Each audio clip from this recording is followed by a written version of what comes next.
Hey, Who fans, and welcome to the Big Blue Box podcast. My name's Gary. My name's Adam. And this is episode 401. Yay!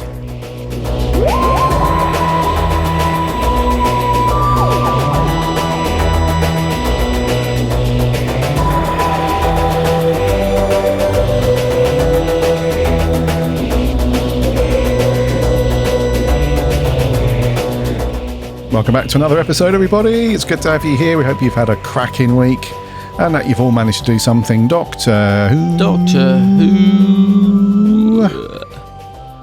related. Oh, he got there. Yay! He got there before me. At last. What's going on?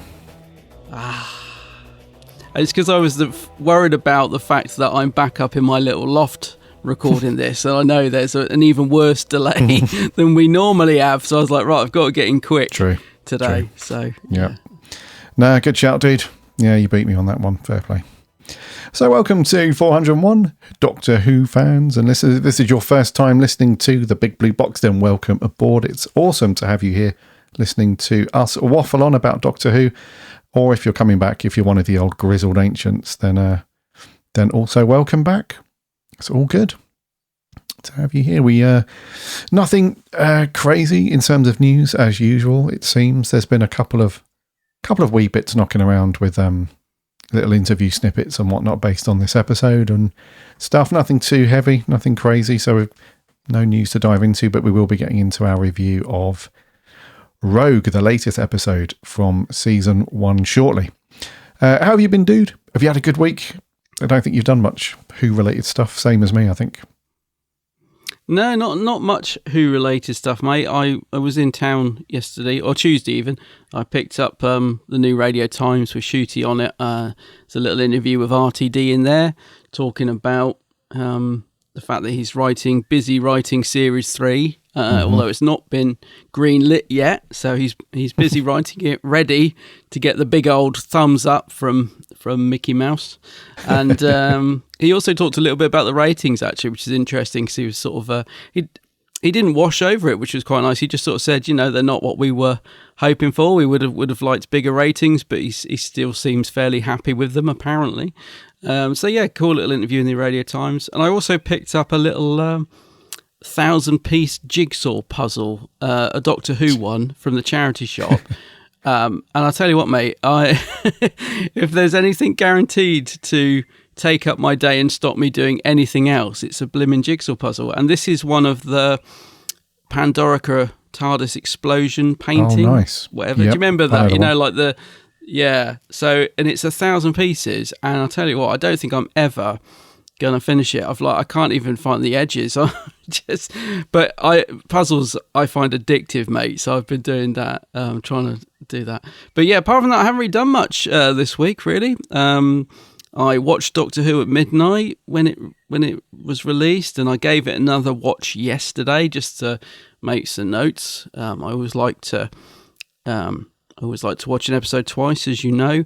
And I think with this episode, it was quite important, actually, that I gave it another watch, and I'll explain why when we get to review it. But yeah, apart from that, not much else Who-related for me. What about yourself? I know, you've been in New York. You've been jet setting, mate. Yeah.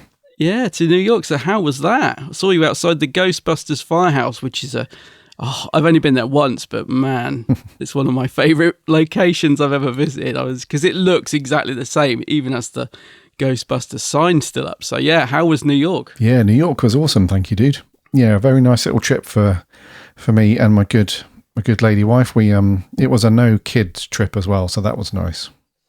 Just us two. It was our wedding anniversary, so yeah, it was a cool. I got to do a couple of little geeky things, as you mentioned. The Ghostbuster thing was cool. It was the 40th anniversary, believe it or not, of the first Ghostbusters film, which makes us feel incredibly old. Really old. Yeah, so that was cool. It was every year on Ghostbusters Day, which is the anniversary of when the first film was first released, I believe.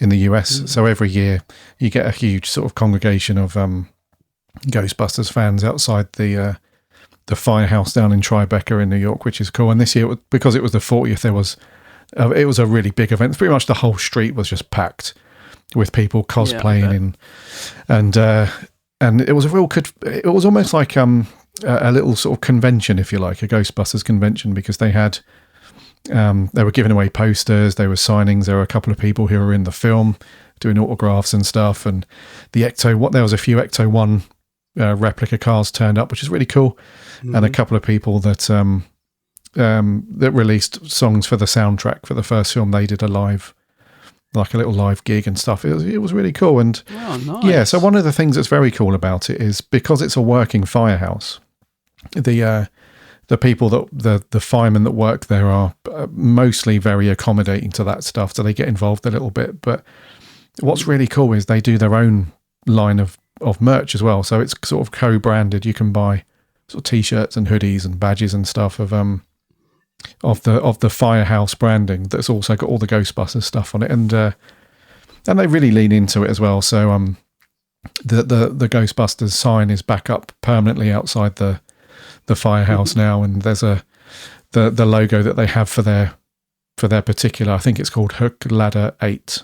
Ladder 8. That's it. They have the Ghostbusters logo built into their own logo, which is on the fire truck and stuff. So it's really cool that they lean into it a little bit, and it's a cool little thing for fans. So yeah, that was really cool from a geeky perspective. Got to do that, and then obviously hit up a couple of comic book shops and checked out the merch and whatnot for trying to hunt down any Doctor Who pieces of merch and stuff. But as usual, it's a little bit lackluster these days. You've got your usual sort of little tiny array of Funko Pops and sort of old figures knocking about and that sort of thing. So yeah, it was a very cool trip, but nothing Doctor Who. I did have a look for the rock in Central Park. I was in Central Park a couple of times. I was going to ask you if you found that rock. Yeah, I did not, mate. I didn't. It's very hard to find because although Central Park is an amazing place and it's got loads to do, a lot of it does look very similar.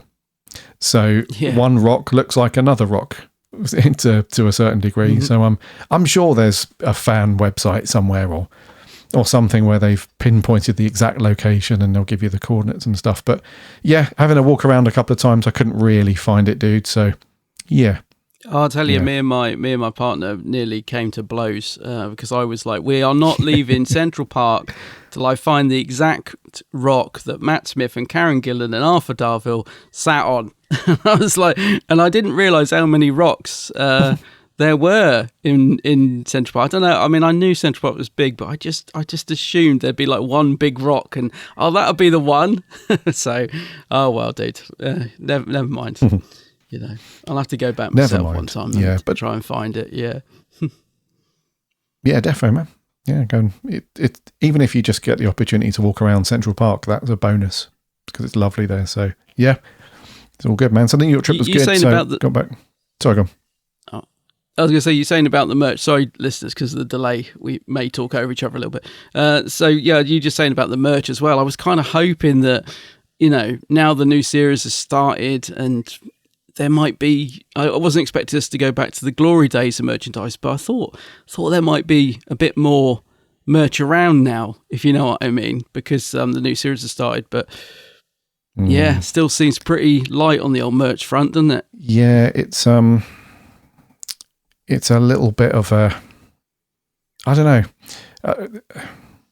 know. We almost expected a bit of a renaissance, right? Because we knew that Russell was coming back. Yes. So we thought, get Russell back and all that. I don't know. Cause it just seemed to have. It's just that when the sonic screwdriver was launched, it was. Do you remember? It was almost so in sync with it being announced in the show that I thought, we're back. The screwdriver toy came out almost the same time as the episode and everything. And I just thought we were back in sync, but I don't know. It all seems to have fallen to the wayside again. But I think there's some comics coming out soon. 30th Doctor comics coming out next week. I know you're a comic person, but I don't know if you're going to pick those up. But apart from that, there's not much else on the horizon, I don't think. A few figures, maybe. Yeah, I think so. Yeah, we'll have to see what character's working on. But those guys often do, they often do the classic era stuff more than modern Who. So yeah, not sure. And then the comic stuff, the comics I don't really pick up single issue comics these days. I'm more of sort of collected editions and omnibuses and stuff. So I don't know. Actually, one thing I did see in Midtown Comics was they had a big sale on of Doctor Who, and they often have this in Forbidden Planet as well in London, where on their sale section downstairs where all the all the books and comics and stuff are, they've typically got loads and loads of old Doctor Who graphic novels that have been released over the years, and there's a ton of them. There's like 50 different.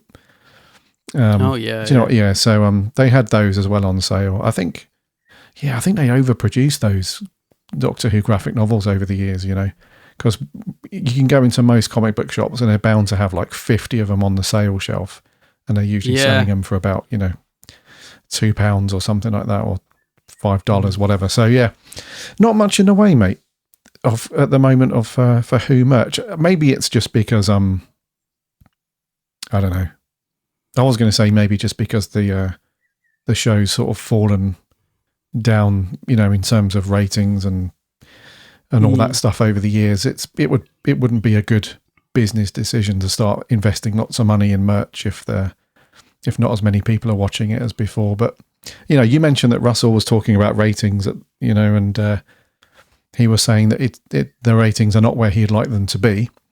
But he did mention that the under 30s demographic has really gone crazy since Ncuti has been the Doctor, and he said that's the kind of growth area that you want, really, because for younger people and the way they watch television and how it's changed a lot and all that stuff. I guess that's a good thing in a way. But yeah, I mean, just the ratings overall are down again. So if you were a toy company or a toy manufacturer, you wouldn't want to shove a pile of money into Doctor Who merch, because you likely wouldn't sell a lot of it. So I'm really surprised that they haven't gone into remember I think the company's gone now, unfortunately. I think it was called Big Chief Studios, and they did these. Oh yeah, they've gone. They have gone, haven't they? Yeah. So I'm surprised that the BBC and Disney and whatnot have not worked up a deal with a company like, if any collectors are listening, you'll know these names. So people like Hot Toys, Sideshow Collectibles, those sorts of things, where it's a premium price. You're paying like, a couple of $100 for a statue, but the quantity is way less than like mass produced sort of toy figures. But at least that way you get a little bit of, a bit of sort of supply and demand going on. So I'm surprised they haven't worked up a deal with those sort of companies to do sort of higher end, more collectible figures and statues. But things are already starting to feel like they're a bit out of sync, because where the Meep plush was at the the toy fair, where they sort of preview stuff that may or may not get commissioned, and I mean that already feels completely out of date. Although I'd probably still buy a Meep plush, to be fair, but it does feel like, without being the voice of doom, it does feel like we're not quite where we thought we'd be. When Russell came back and was talking about spin-offs and merchandise seemed to be coming back and all this sort of thing, it does feel like things haven't quite gone as expected in terms of ratings and the popularity of the show, and it being back on, back to sort of a mainstream audience, if you like. As I said, not to be the voice of doom, but we can't dress it up. The viewing figures aren't great. I mean, Russell can say that they're happy with them, and maybe they are, but his admission, I think, is in line with what most people are feeling who watch Doctor Who, is that they're not anywhere near what we would like them to be. So, it does, the whole spin-off thing's gone quiet, the merchandise has gone quiet. I think we're definitely not where we thought we'd be at this point in the show being back. I mean, we're right at the sort of cusp of watching the final of Ncuti's first era. And I don't know, it just feels a little bit, as I said, I don't want to be the voice of doom, but it feels a little bit like it's all gone a bit, I was going to say, not damn squid. What's the phrase I'm looking for? It just feels a little bit at the minute. Rather, there's no sort of real excitement or momentum, I don't feel, leading up to this final. Because I think, actually, to be honest with you, mate, this series has been one of the worst in terms of build up and momentum. I said before on the podcast that I feel like certain episodes may have been switched round in terms of the running order, and I just don't feel there's any build up to this final. We've got lots of questions to answer. There's been loads of things thrown in there, like Susan Twist and who the one who waits is, and the mystery of Ruby. Loads of mystery to solve in this final, but those little breadcrumbs don't seem to have any momentum behind them. There doesn't seem to have been any build up throughout this series, for me anyway. So although I'm looking forward to the final, I don't know, this series hasn't flowed for me, I don't think, in terms of momentum. Yes, dude. Thus far, your observations are shared by your co-host. Yeah. It seemed, yeah. We'll probably chat deeper on that when we get to the end of season 1 and we do a sort of a recap and thoughts on the series as a whole. But yeah, I completely read what you're saying, dude. It's let's not dwell on that stuff now. I was going to say I'll park that thought till we've seen the series. Yes, for sure. Yeah, until we finish the series. I mean, but I just sort of feeling like, well, it'll be interesting when we get to our review of Rogue to see what you thought and whether you're sort of hyped for, the final. Yes, sounds good, man. Alrighty. On that note, then we're going to crash into our review of Rogue. But before we do that, just a friendly reminder to make sure that, especially if this is the first time you are listening to the Big Blue Box podcast, make sure you are following or subscribing in your preferred podcast app of choice. And also we are on YouTube Music now. So as well as sort of the big ones, all the popular ones, Spotify, Apple Podcasts and Amazon and all that stuff, we're on YouTube now as well. So if you listen to podcasts, a lot of people listen to podcasts actually on YouTube, as well as, YouTube Music if you subscribe. But we're on that now, so that'd be great if you give us a like or a follow over there. And you can also listen for free over on the website, which is bigblueboxpodcast.co.uk. Plus, you can check out all of the articles and reviews from our awesome writing team. Give that a read as well. We've got a very cool blog on the website.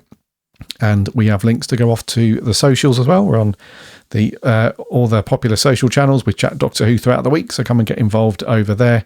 And we have a very cool free Discord server as well. There's a link on the website. Come and chat Doctor Who with lots of other Who fans over there. And also, don't forget to remember to check out my co-host channel on YouTube. It's called The Geek's Handbag. The Geek's Handbag, yeah, go check out my YouTube channel. Just released a new video, actually, unboxing a really nice 10th Doctor and Donna vinyl set that's just been released. So, yeah, go and check that out. And guess what, mate? I even did a TikTok video for it. Yay! It's probably the most... I was going to say, when I tried to load it, it did all lots of fancy things with the video, putting all this sort of rap music over it, and I was like, nah, get rid of that.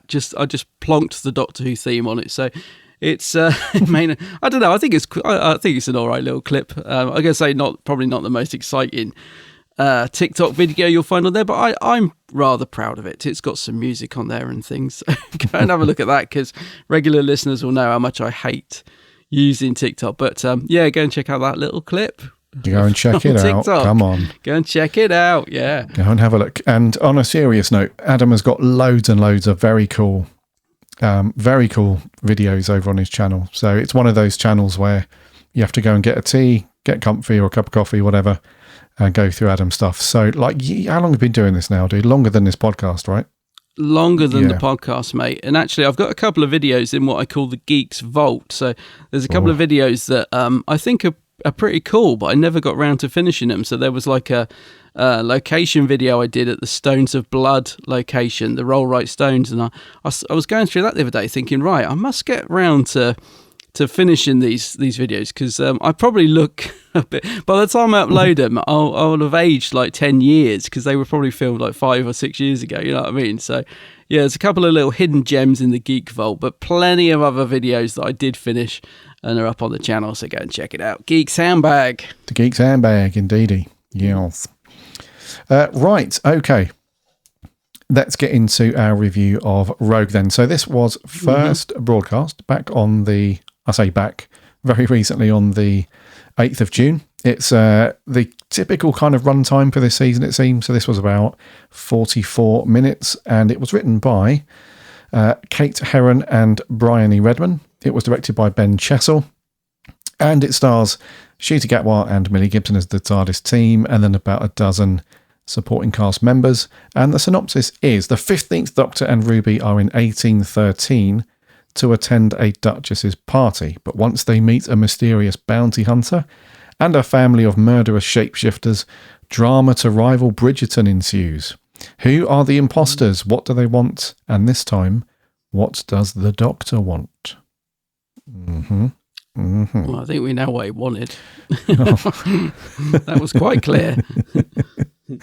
Right, so the episode Rogue, Bud. What are your thoughts then out the gate on this one? Well, I'm really intrigued to hear what you thought of this one, because I have absolutely no idea, and I think the response has been quite mixed to it, but mostly very, very positive towards this episode from what I've seen. I have to say, mate, I'm so glad I gave this a second watch, and this is why I always do, because especially with an episode like this, because I watched this at midnight, and if we were doing hot take podcasts like some of the ones we listen to where they record almost straight after watching the episode, mate, you would have need a bleep machine for all the foul language coming out of my mouth, because I absolutely hated this episode. When I first watched it, I was like, what? I was fuming. I was like, that was absolutely terrible. I was like, paper thin plot, the Doctor going around like some horny teenager lusting after this guy for like the whole episode. I didn't enjoy it at all on a first watch, and I was saying it was probably lower than Space Babies. I couldn't believe it. I was like, oh, that was dreadful. And then I was going online and seeing everyone loving it, which is something I always hate. I hate it when I don't enjoy an episode and then I feel like I'm literally, and particularly with this one, felt like I was the only person on the planet that didn't enjoy it. So I was like, what's going on? Like, what am I missing? And I'll tell you what, I disliked it so much that I have put off rewatching it until the very last minute. So like last night, I was like, right, come on then, let's do this. I need to make some notes. And as I said, I always rewatch an episode, so to get a feel for it. And I'm glad to say I didn't love it, but I did definitely feel different about it. I definitely enjoyed it more.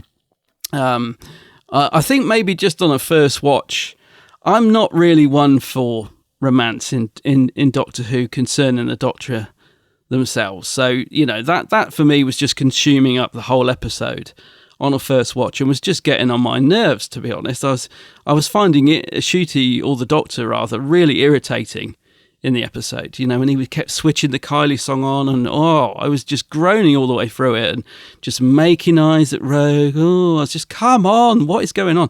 I was just really, really not digging this episode at all.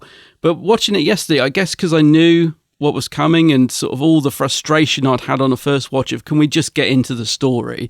I realised the story is, you know, just about the Doctor and Rogue. So I think I just felt a little bit more relaxed yesterday watching this, and I could just watch it and enjoy it for what it was, if you know what I mean. I was just expecting a bit more story and a few twists, and I thought we were going to get a reveal of who Rogue was, and I thought it was going to lead into the final more. I was just expecting a lot more from it on a first watch, and yeah. So to cut a long story short, mate, hated it on a first watch. Didn't mind it on a second watch. I still don't think it's a particularly strong episode. I think the actual cosplaying birds, whatever they are, is a pretty weak idea, especially when they said dialogue like, we're going to cosplay this planet to death. Oh dear. But yeah, I've gone from hating it to thinking it's actually fairly watchable, and it's just a mid-series episode, so I don't mind it. But yeah, I wasn't very impressed on the first watch, and now I'm just kind of a little bit meh about it. Just think it's okay. I'm absolutely bemused and bewildered by people who are saying it's the best episode this series, and And it felt like, I've seen a lot of people say this. They've said it's the first time it's felt like a proper episode of Doctor Who, this series. Because for me, it almost was the opposite. It didn't feel like an episode of Doctor Who, I didn't think. But yeah, and just to finish up my thoughts, actually, just quickly, I didn't like the Doctor being so... what word can I use on the podcast?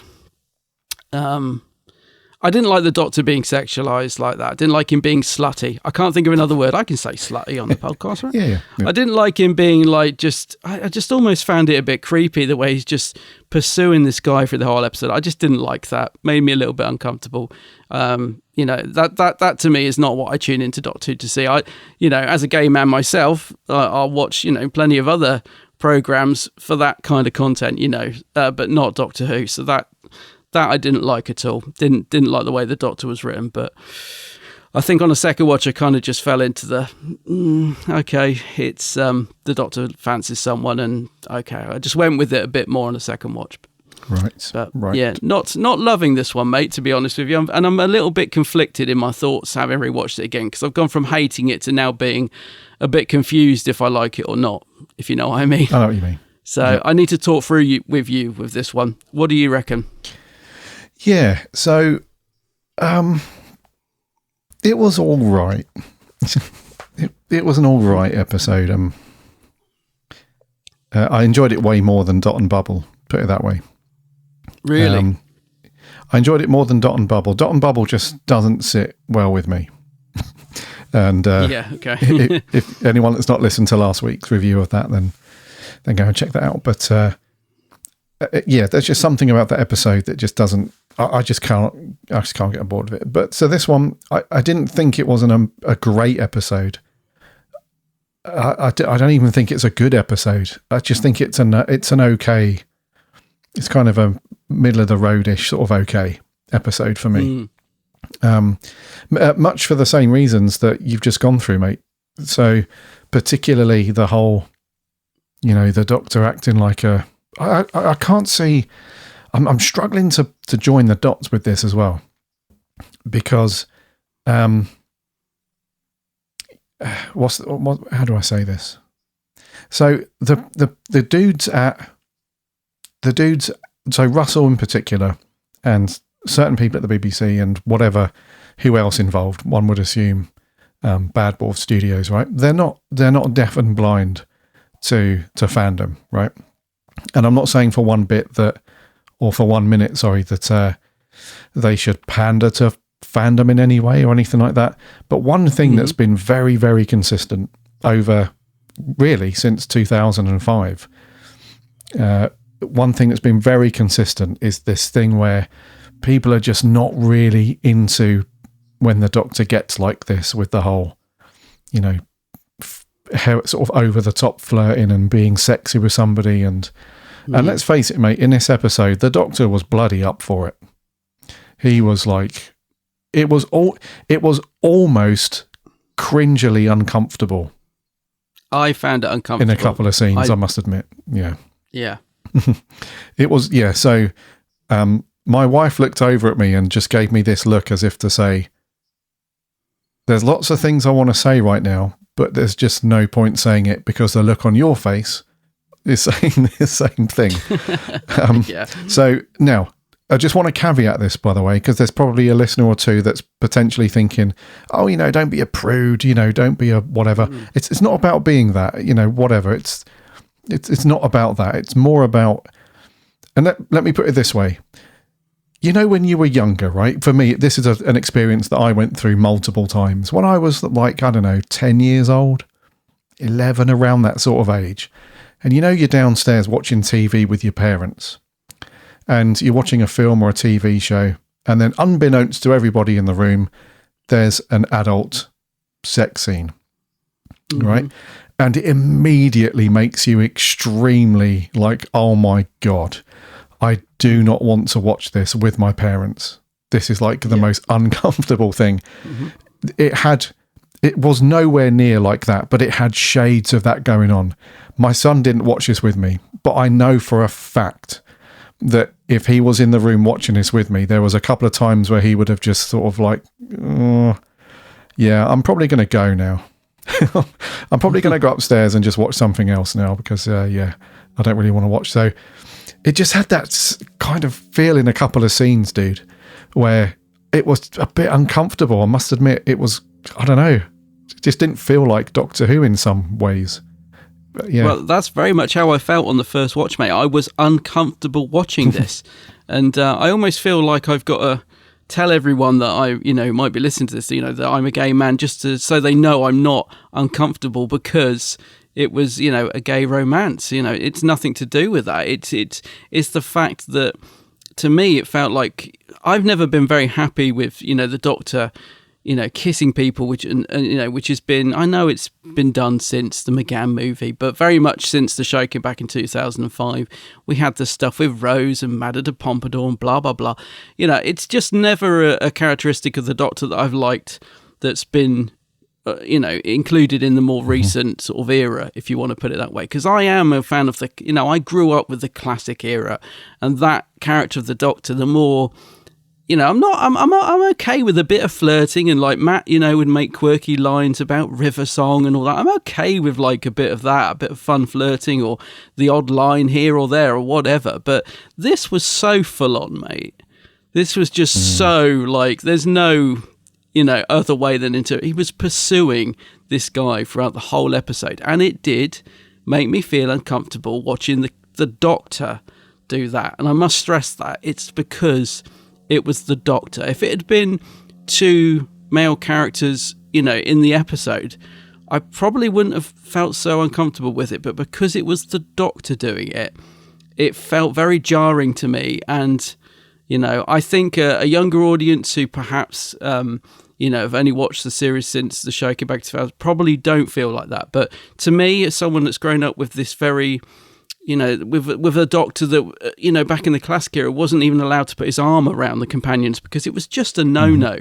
I think, was it J&T used to say no hanky-panky in the TARDIS or whatever, But that to me is the Doctor. He doesn't get involved in stuff like that. And I know it was very much in the Tennant era and stuff, we had things, but this was a whole nother level, mate, because it was the whole episode. It wasn't a scene or a line of dialogue or anything like that. It was...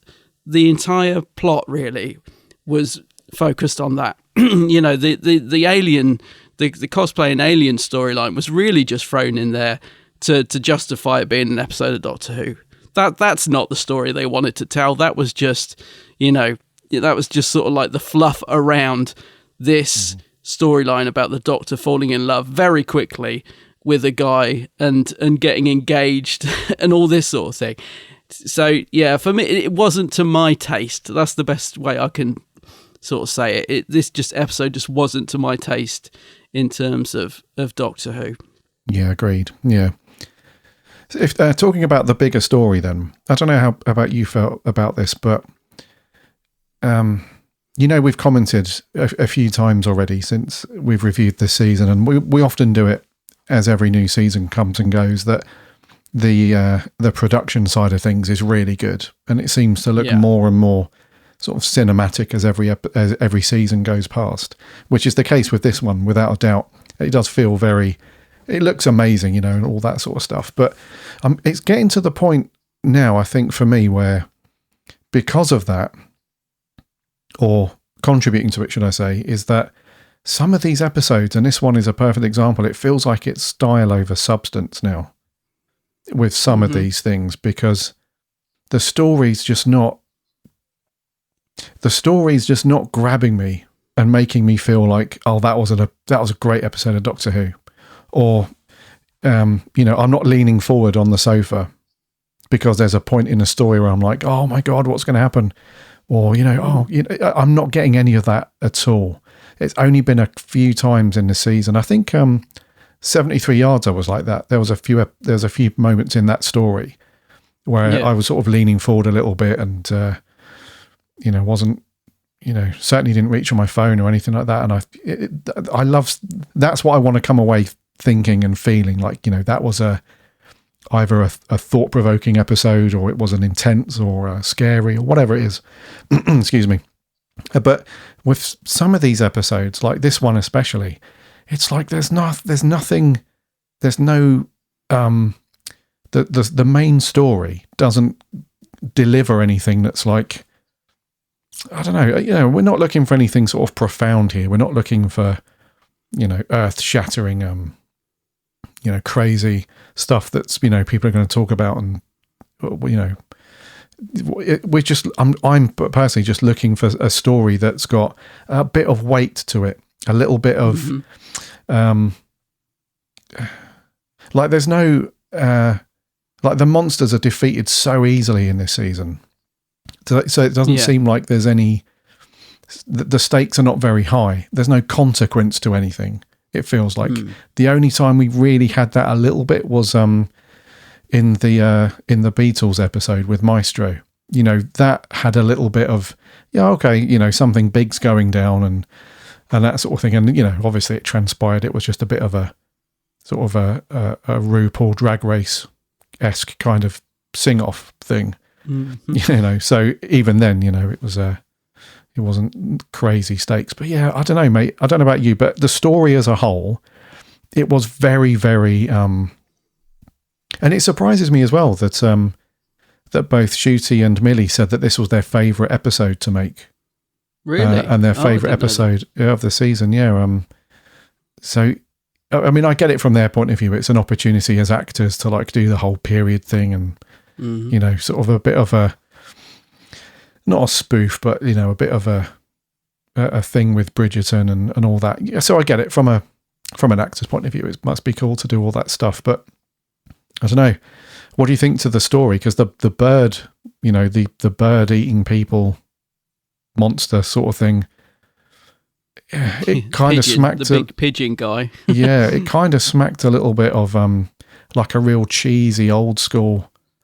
So the motives and the plan that the monsters had didn't match up to the consequence and the weight of the story for me. So there's a bit in it, isn't it, where it's like a really old school Bond villain, and one day we'll cosplay the world, and you would expect them to sort of, all of them to do this sort of like Dr. Evil, silly laugh for 30 seconds and all that stuff. So, and they were just taken out very, very easily, man. And there was a couple of bits that were ridiculous, which we'll come on to, but sorry, I'm rambling. What did you think to the main story, dude? No, I mean, the story itself was just so lightweight. That's the problem. And like you, just no sort of tension or anything. Didn't really feel any particular threat from the bird people. I did like the big pigeon guy, whatever that thing was supposed to be. But that's the problem, mate. The story they wanted to tell was the love story between the Doctor and Rogue. And if you weren't invested in that part of the storyline, and I wasn't, then the rest of it is kind of inconsequential because... yeah, it's just fluff around that love story. So, but yeah, the actual storyline itself, the cosplaying bird creatures that take people over. I don't know. Yeah, like you said, it's just not engaging enough, and that's how I've been feeling, like you, throughout really pretty much this whole season so far. That's what I was talking about earlier. About there's no momentum. It seems there's no build up. There's no sort of grip in the episodes themselves. I agree about them looking great, by the way. I did think this was a beautiful looking episode. The stuff on location outside was beautifully lit and shot and everything. So production wise, great. But yeah, just the stories are not, it is style over substance. You're absolutely right. The storylines are not standing up, or especially in this Shooty's first series, right? Really expected better from Russell. I know he didn't write this episode, but I'm talking about overall. This first series needed to get Shooty off to a really cracking start. We've only got 8 episodes. You could possibly excuse 1 or 2 of those being below par, but this whole series pretty much has been below par, I would say. I just want to ask you as well, mate, do you watch... I've never watched Bridgerton, ever. And I did wonder if that's why I wasn't enjoying the episode as much as other people, because maybe, I don't know, maybe I was sort of missing the whole pastiche of Bridgerton in the episode. But have you ever watched it, mate? Would that have helped me to enjoy this? Would I have been sat there saying, oh yeah, that's so Bridgerton like Ruby was, or not? Because I've never watched it, so it means nothing to me. I've heard of it, but I've never seen it. It wouldn't have helped you enjoy the episode any more or less. Right. I've not seen Bridgerton. I've been on the sofa with my laptop while my wife has watched Bridgerton, so I'm aware of it, and I've watched a few minutes every few minutes, if that makes sense, while my wife has been watching it. So it wouldn't have helped. That's the bottom line there. Even if you'd seen Bridgerton, it's like, oh, okay, yeah. It wouldn't help. Do you know the bit, the part of the story really where I was starting to get annoyed with Shooty's doctor as well? Because, as I said, when I'm watching this for a first time, bit of flirting going on. Okay, fair enough. Obviously didn't know where it was all going to lead up to. But, I was all right for the first sort of 10 minutes. And, the episode looks great. And there's a little bit of mystery of what's Rogue doing there. Is he the bad guy? What's happening? But it was when he captured the doctor and they kept playing Can't Get Me Out of My Head, and the doctor's doing this little dance and he's being overtly sort of flirty, and he's like, so what's the line? Boy, you're all I think about. And he's like sort of doing all this, and I was just, that whole thing was just, that's where it started to lose me. I'm like, oh, the doctor's just cringe. Like you said, this is just embarrassing. So I think that's when the episode just started to lose me a little bit, because watching it again yesterday when they go in the doctor's TARDIS and it's really beautifully lit and everything, and the doctor's a bit more serious in the way he's talking to Rogue, and they're talking about, you've lost someone. Now that I thought actually this scene actually is better. The interaction between them now feels a bit more natural, and the doctor stopped being like this annoying, love-struck teenager sort of thing.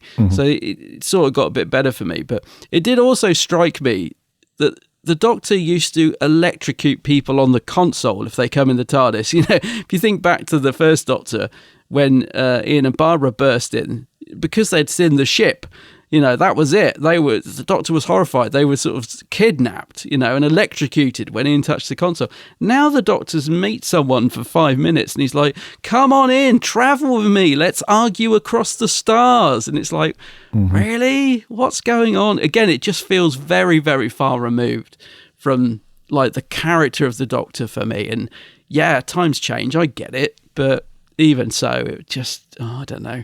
It just irks me slightly. As a classic fan, I guess. Yeah, no, I totally see what you're saying, dude. And there's a few things like that have been weird throughout the season that keep popping up. This whole thing about it's almost like a pub he's running. It's like just everyone come on in. Yeah, I read you. And also we had the tears again. We had crying every episode. We've had him crying. We've had him. It used to be we used to not complain, but we used to mention quite a lot with some doctors. It's like, oh, they're doing that thing again, like they always do. Oh, they've got the sonic screwdriver out again. What a surprise! Yeah, it's almost becoming a bit of a meme for Shooty now, unfortunately, isn't it? It's like, at what point in the episode, like me and my wife have got a bet on for the next one. She's like, how far in do you reckon before he starts crying? And I'm like, I'm going to say about halfway through. She's like, no, I'm going to give it a bit longer. So we've got a bet on as to when he's going to start crying in the next episode. But it's become a bit of a meme, unfortunately, for him. It's like a lot of people have picked up on that and mentioned it. And to be honest with you, I was kind of in the back of my mind looking out for it. I was thinking, are we going to get tears again in this one? And lo and behold, we did. So I read you, dude. There's like certain things that are sort of recurring throughout the season that are just weird. Like, and not in a bad way, but not in a good way either, is it? It's just I don't know. It's just a weird. Well, it's too much, isn't it? I said it on about the third time that he did it. That it takes away the impact if you have the Doctor crying all the time. When Matt's Doctor shed one tear and looked surprised, that where you're like, oh my God, the Doctor's crying, and he was surprised that he was crying.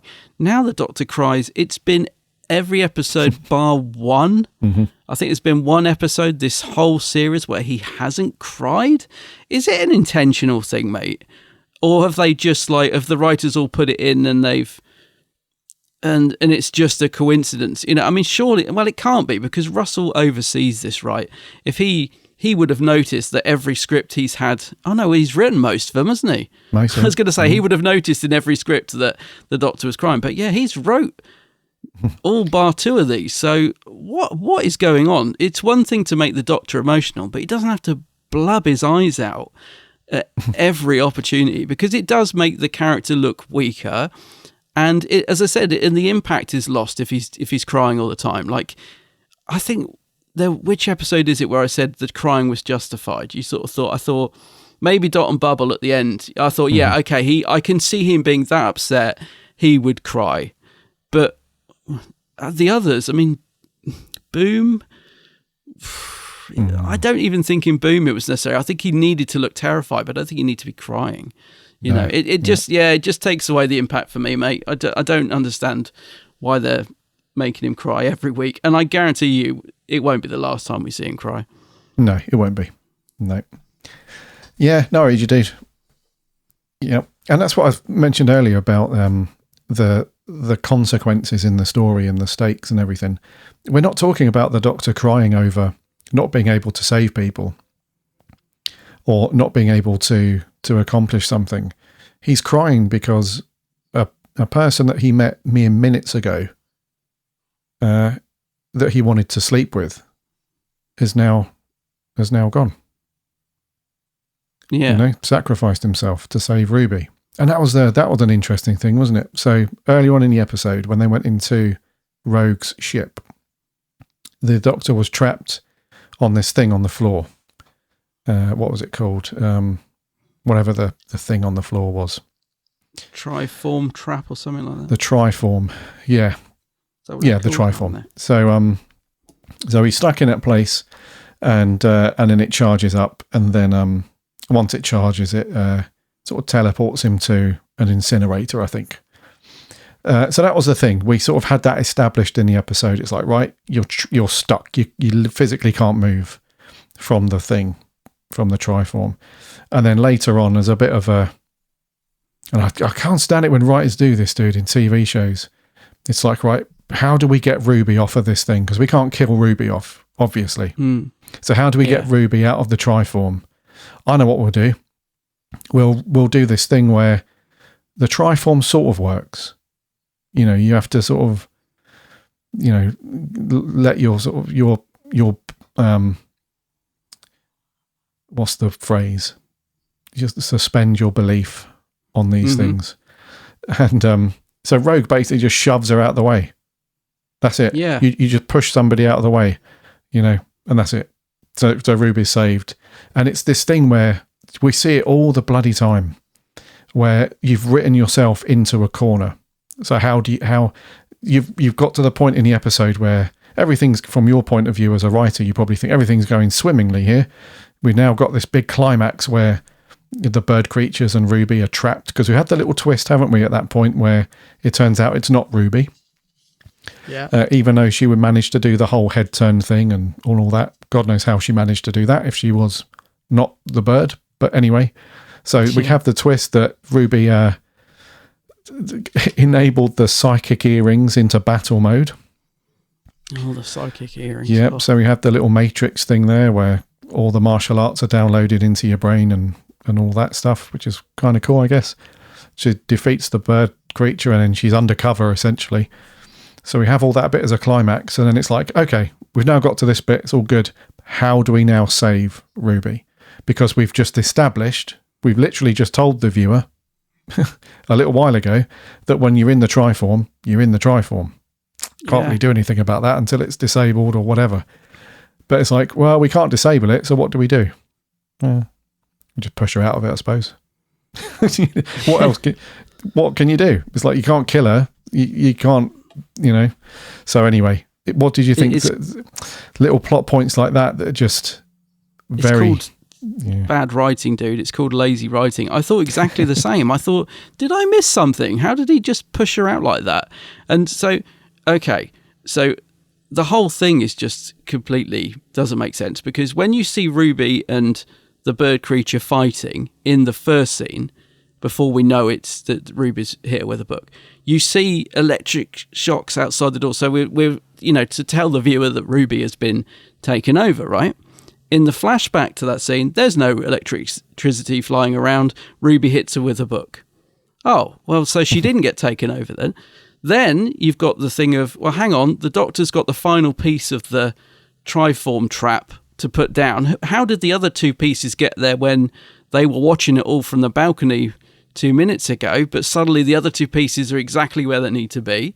Then you've got the rogue dumping one of the bird people into this trap that's supposedly you can't get out of, but because there's so much weight on it, I think the Doctor says, they can only use it once.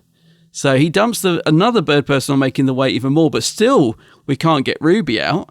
And then somehow he adds more weight by jumping in himself and pushes Ruby out.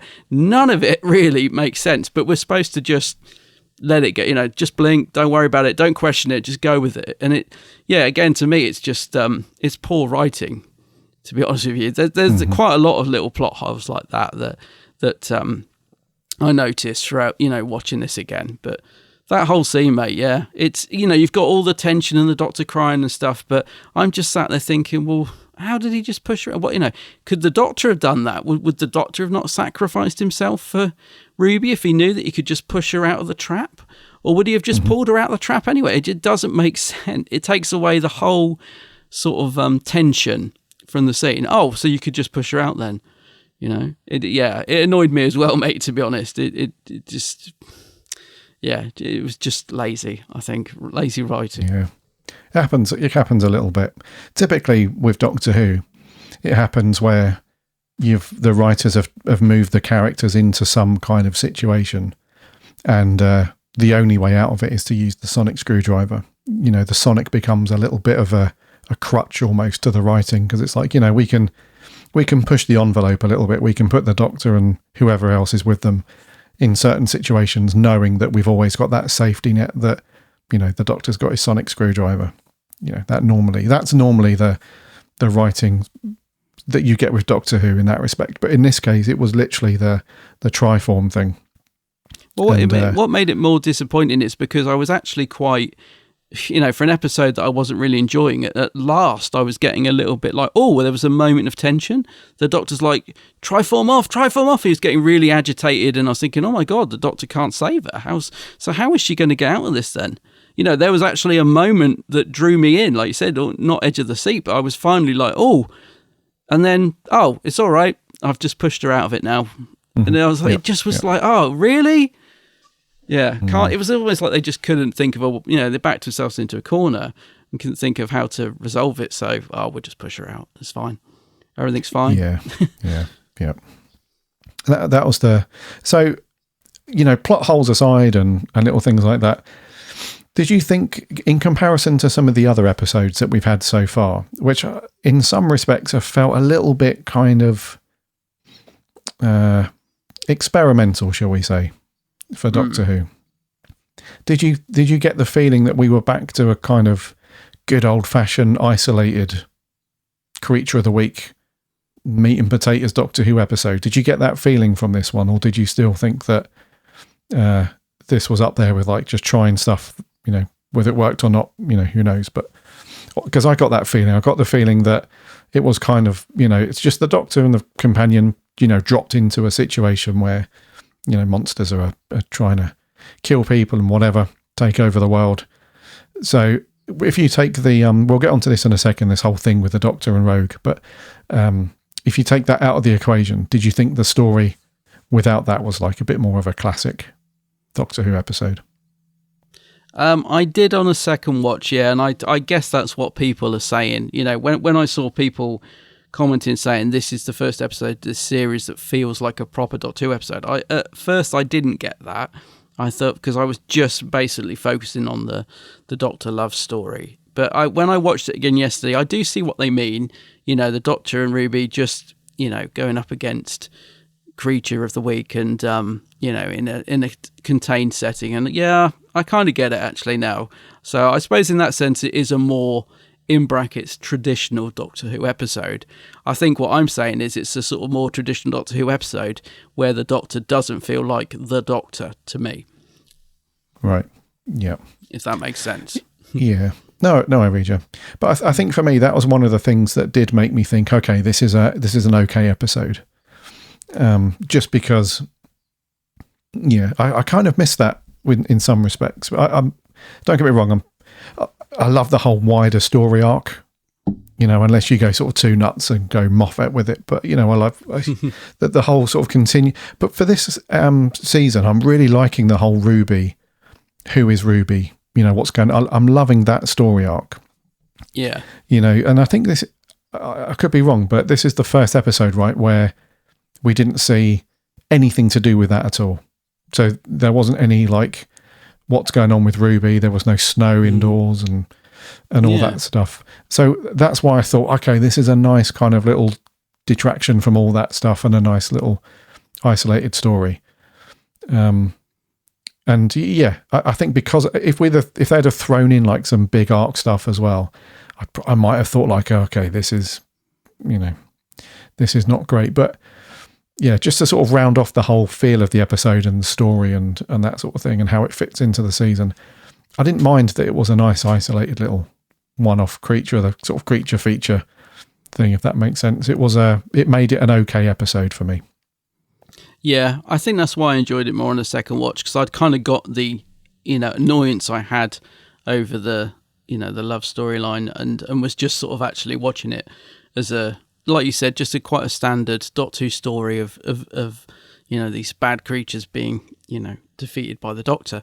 Did it not seem odd to you that the Doctor just automatically assumed that Ruby was dead? He didn't even try and clarify it before putting her in that trap, and it's probably a casualty of the 45-minute runtime that we just have to keep the story moving. But he just sees her. Would he not give Ruby a bit of credit and thought, hang on, mate, she could be playing along here? He just takes it for said that she's been taken over and puts her in the trap. I just thought it was very clumsy of the Doctor, let's put it that way. Yeah, a little bit, mate.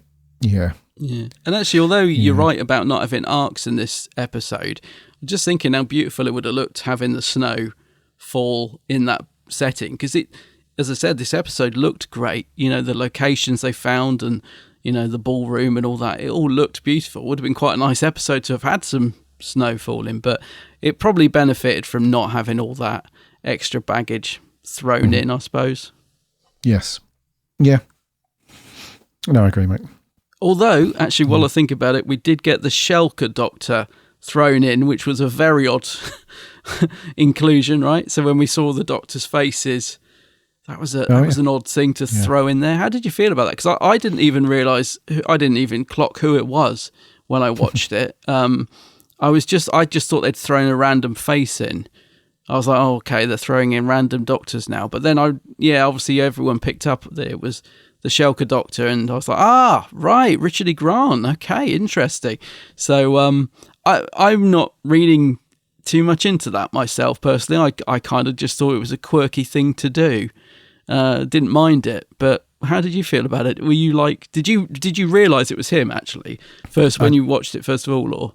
No, I didn't. No, when I first saw it, because he looks different to obviously how he's portrayed previously in that story.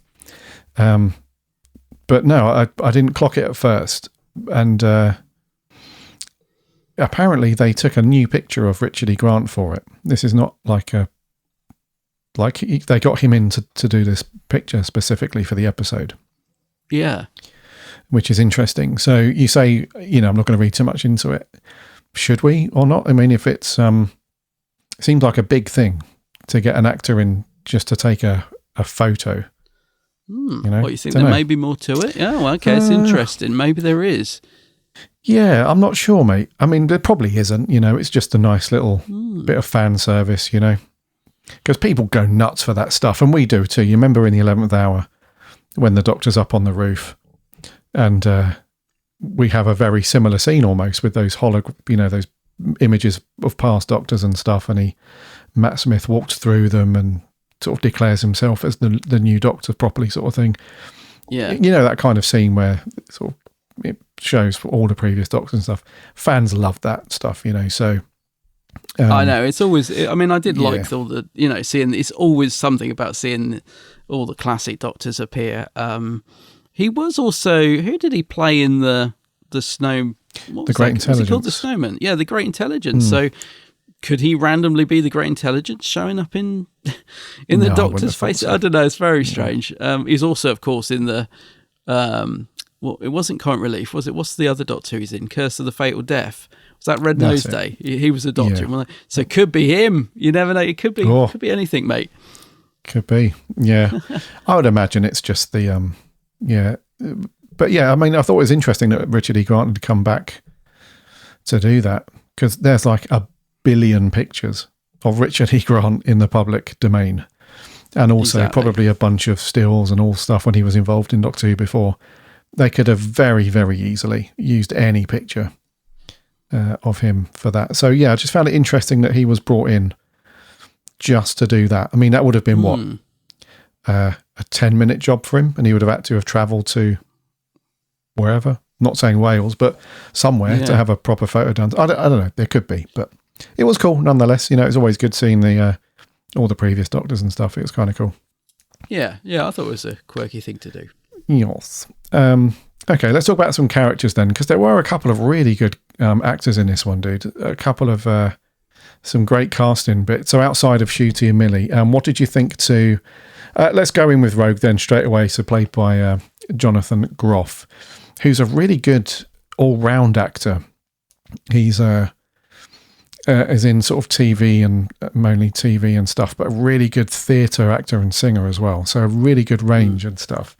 And there was this whole thing, wasn't there, before that this, as it often happens with Doctor Who, the rumour mill kicks in very easily, that he was going to be the new Captain Jack Harkness for Doctor Who. He was going to be the newer version, if you like, or a recast or whatever. Yeah. But it transpired that wasn't the case, which is a good thing, because, you know, it's always weird when you've got, because, you know, there's no reason why John Barrowman couldn't come back and play Captain Jack. You know, there's no reason for that at all. I know there's been a bit of controversy with him over the last couple of years, I guess, but, you know, that's a storm in a teacup, really, isn't it, compared to some of the other controversies with other actors. But, you know, there's no reason why he couldn't come back if they wanted to do a Captain Jack story. So that would have been weird if they did that. But in some respects, dude, he was almost like a sort of watered down version of John Barrowman playing Captain Jack, if that makes sense, you know. So although I think Jonathan Groff is a great actor, and he was quite at home doing the whole period thing, because he played King something in the original Hamilton play. Oh, right. Musical. Yeah, so he was, you know, used to dressing up in all that old period stuff, and so he would have been at home with that. And so I think he's a good actor, but I don't know, it just felt a little bit muted and a little bit, don't know, sort of, you almost felt like they'd said, right, okay, this is how John Barrowman plays Captain Jack. Just do that, but dial it down a few clicks. And there you go, you've got the character Rogue. That's what it felt like to me a little bit, dude. It was almost like, if you're gonna come up with a new character, then come up with a new character. You know, don't just base it on an existing character, but just tweak it ever so slightly. It just felt like a Captain Jack diluted for me. Yeah, I'd absolutely agree, mate. And I think, you know, in terms of Barrowman coming back as Jack, if Barrowman is problematic, just don't use the character. So same with Davros. If Davros is problematic now, don't use the character. Simple as that. I don't think you should recast him, because to me, you know, Barrowman is Captain Jack. He just is. So I'm glad that Rogue didn't turn out to be him. Let's put it that way. He is his own character, just one that I would say is very... He's not a carbon copy, but he certainly has a lot of similarities to the character of Jack, like you said, but just not as interesting, really. And that's not to say I didn't like Rogue as a character. I thought by the end of the episode I was just starting to sort of get to know him. But to be fair to Jonathan Groff, there wasn't a lot of meat on the bones for him to work with. To be fair, was there? He didn't really he wasn't really pushed as an actor to, you know, in this episode. So I thought he was perfectly good in it, mate, and I liked him and I liked the character, but not to be unkind, it's kind of forgettable as well, really. He didn't make much of an impact on me personally. You know, I mean, apart from the whole, I think we might see him again, you know, with the whole giving the Doctor a ring and proposing and all this. The Doctor puts the ring on his finger at the end and Rogue says, "Come find me." So I get the feeling we may see him again. And to be honest with you, I wouldn't mind if we did. As long as they don't do another rehash of this, you know, if it's just a little bit of fun bants between the two and okay, have a bit of flirting. But, you know, I don't mind if we see him again. I thought he was an okay character. Mm-hmm. Yeah, he was okay. I don't know. I just felt like maybe that was maybe that was completely intentional, because if we think about how the Doctor, we obviously identified the similarities between Rogue and Captain Jack. If you think about the previous incarnations of the Doctor, like Eccleston and David Tennant, they were sort of almost the opposite to how Captain Jack was. He was this very sort of flamboyant, flirty, over-the-top character, right? So it feels like in this time round, it's more the Doctor who was like that. So if you had both of them like that, it would have been a bit overwhelming, perhaps. So you probably needed a contrast between the Doctor being quite overly flirty and a bit like that. So this character needed to be just a bit more, sort of a bit quieter, I guess, and not so much in your face. Because if you had both of them going, like the Doctor was, it would have been like, this is way over the top. So maybe that was by design, dude.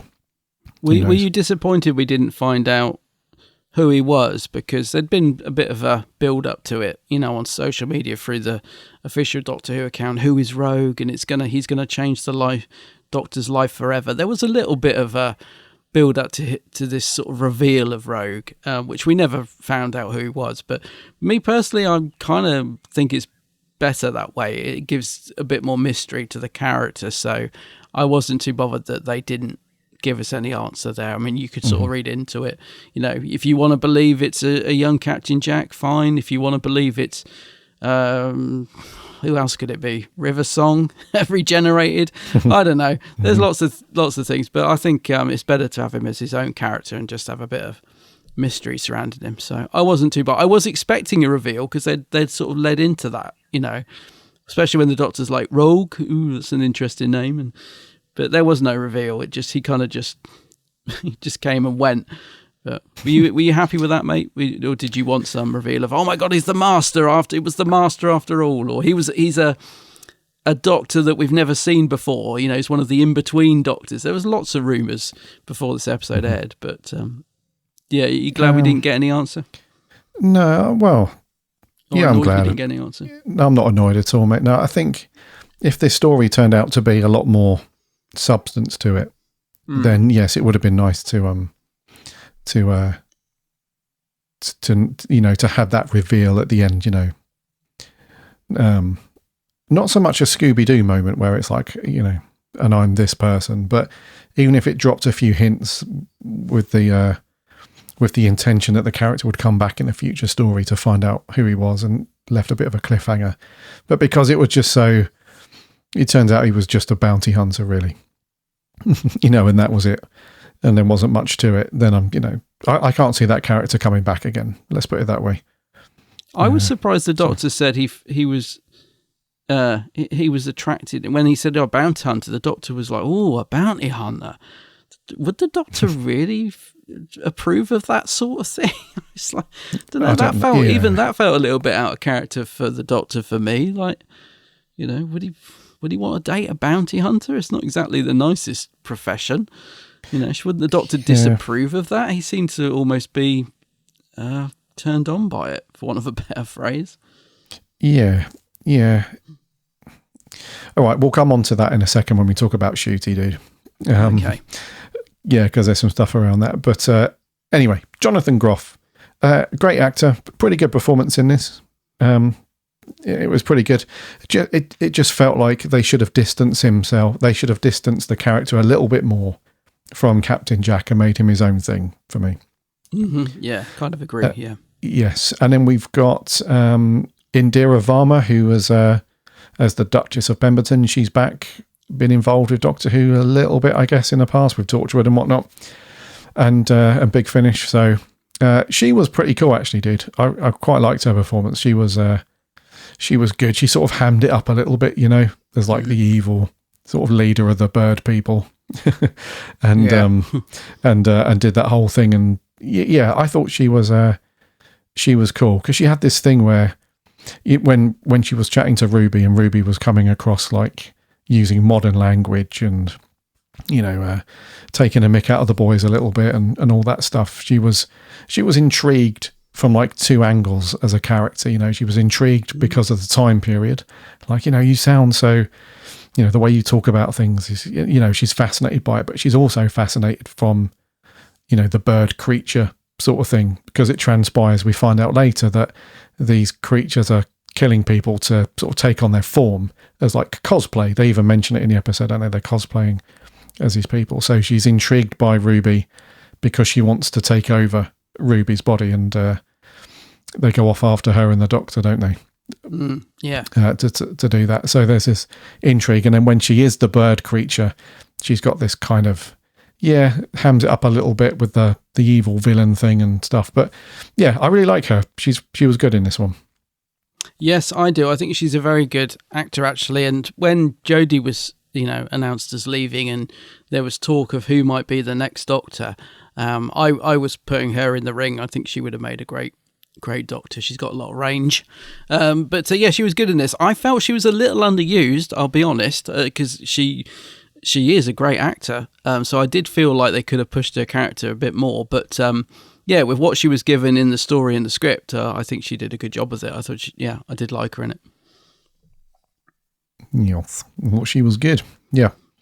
And then we had a couple of other people, mate. I don't really know if we go into them in detail if we need to. There was the you know, the two guys who were arguing outside at the beginning. You cad. You cad. Yeah, I call you an egg. So yeah, that was so that was Lord Galpin and Lord Barton.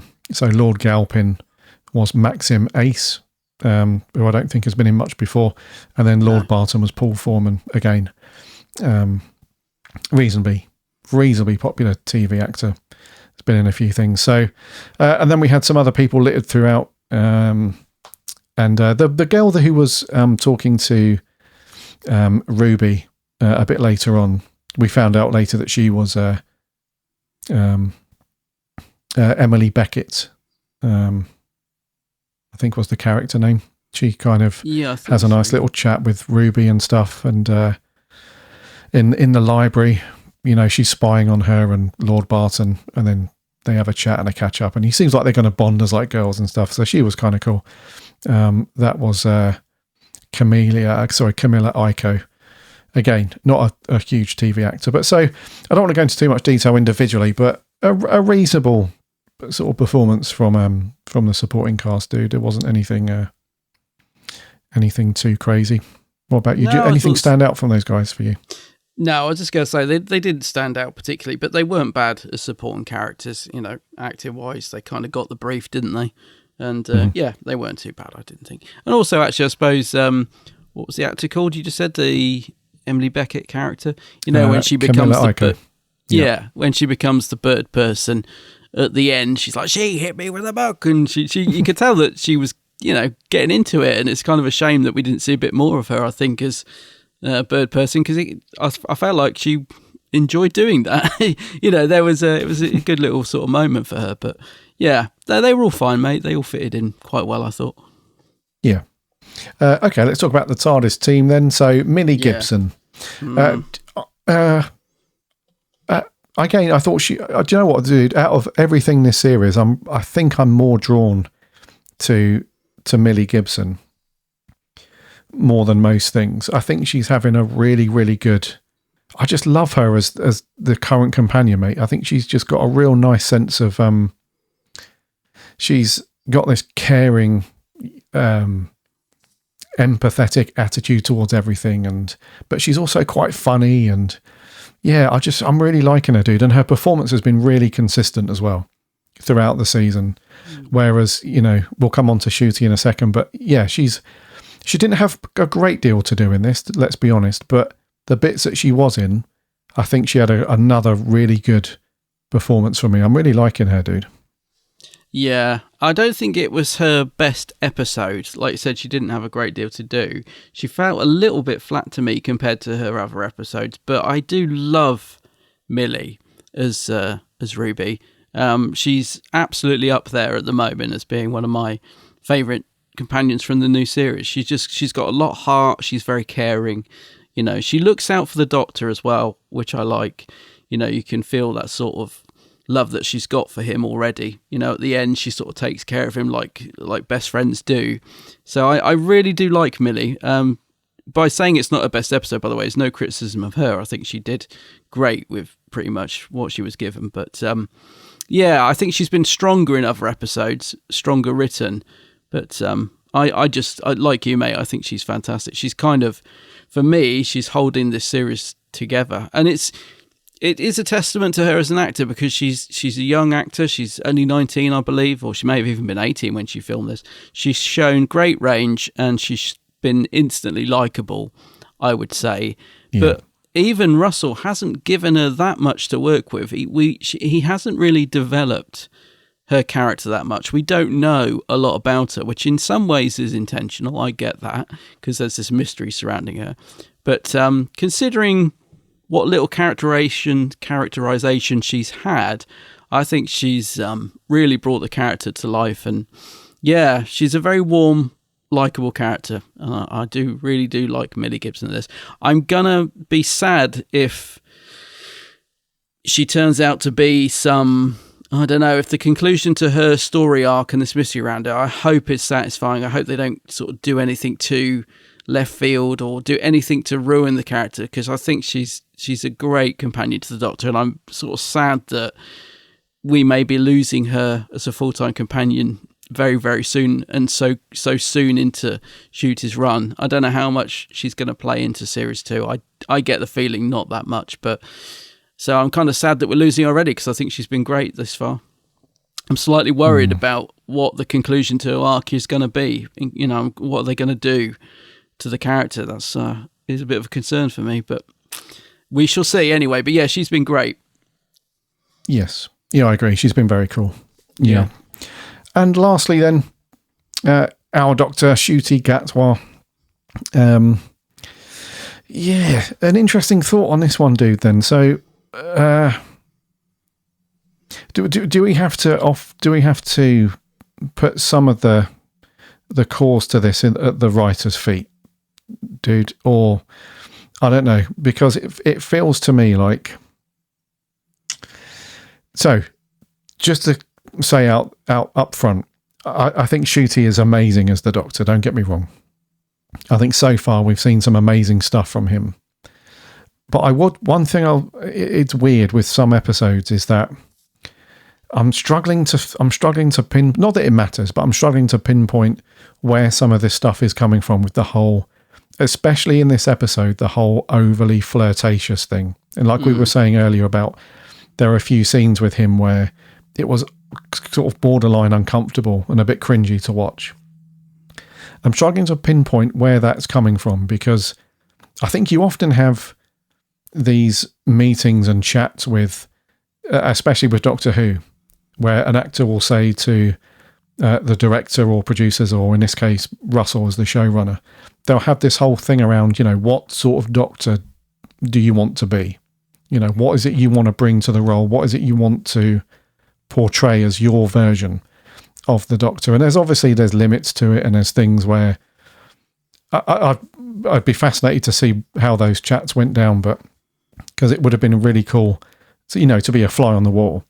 So I'm interested to see where that comes from. Whereas, was it a case of Russell saying, look, we need to be more kind of sexually sort of modern, I guess, sort of a modern age thing with the Doctor Who. So if you want to, go for it a little bit with the flirty stuff, then that's fine. Or was it Ncuti that was saying, I think we should be doing this because, I'm down with the kids, based on the other TV work that I've done. I kind of know how this works with the whole sexy, flirty stuff.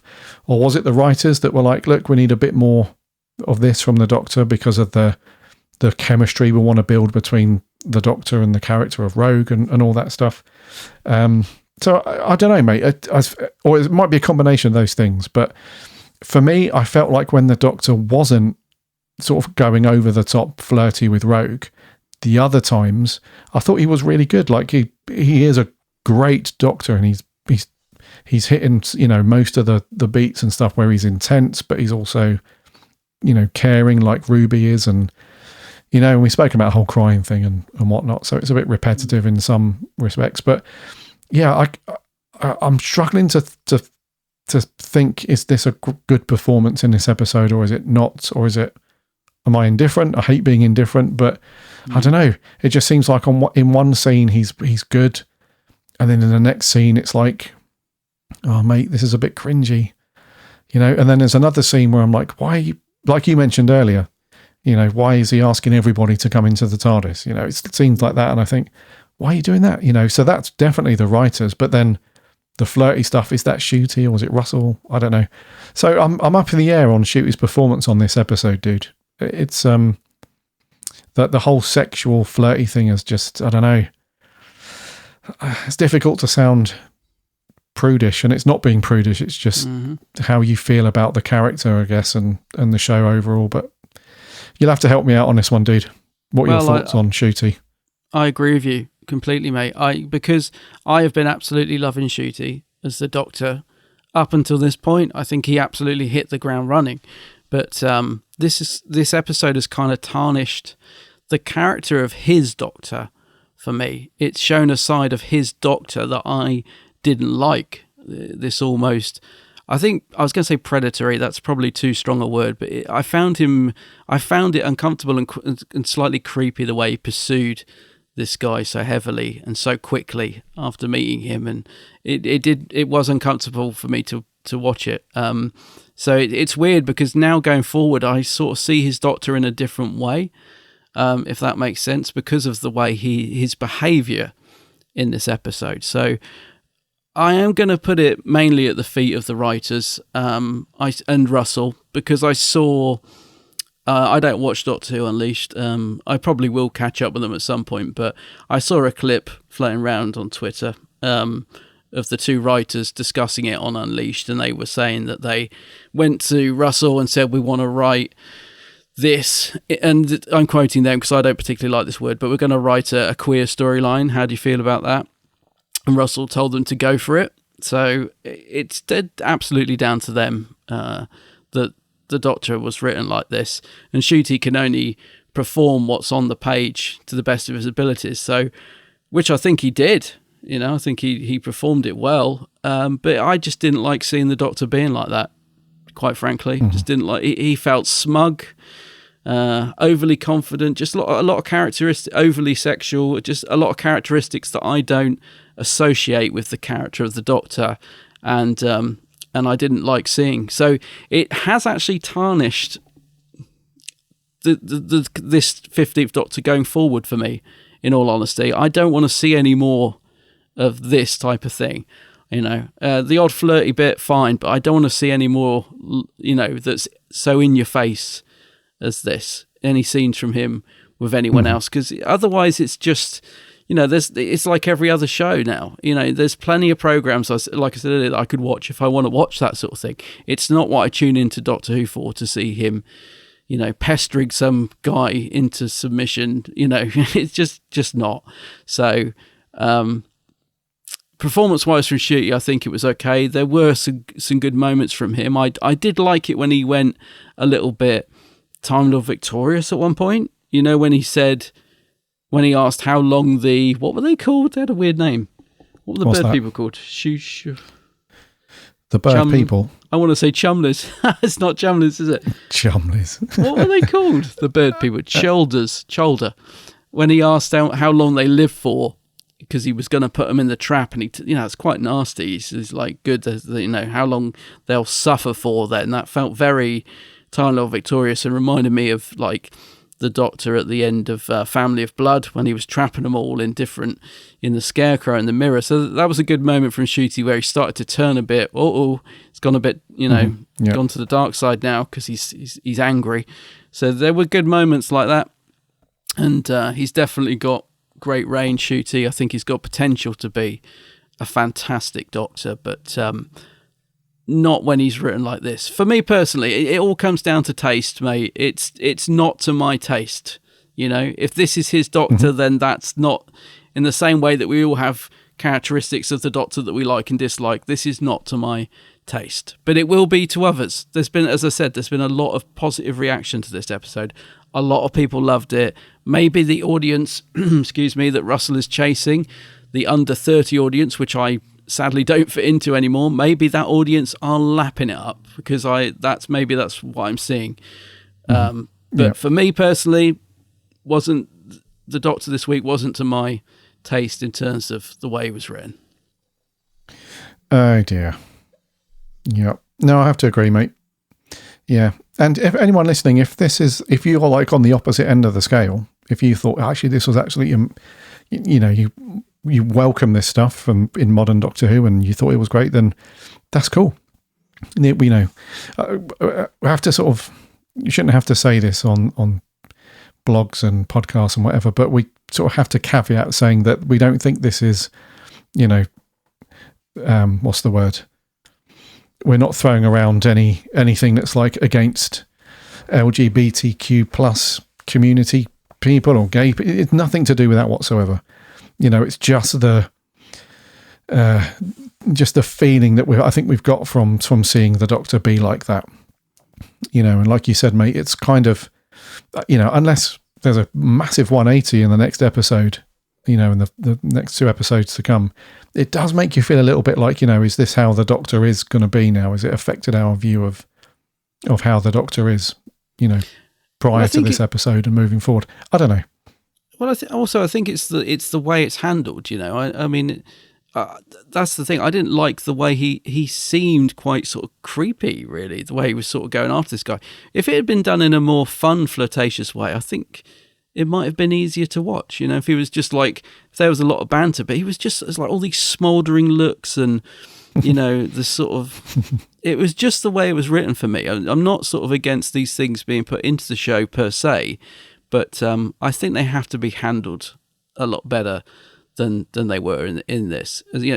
Speaking as a gay man myself, it just didn't feel right in the way that the Doctor was written for me. It's okay for him to fancy a guy. I mean, no. Of course. Again, I don't like the love interest thing, but we've had it so much this series.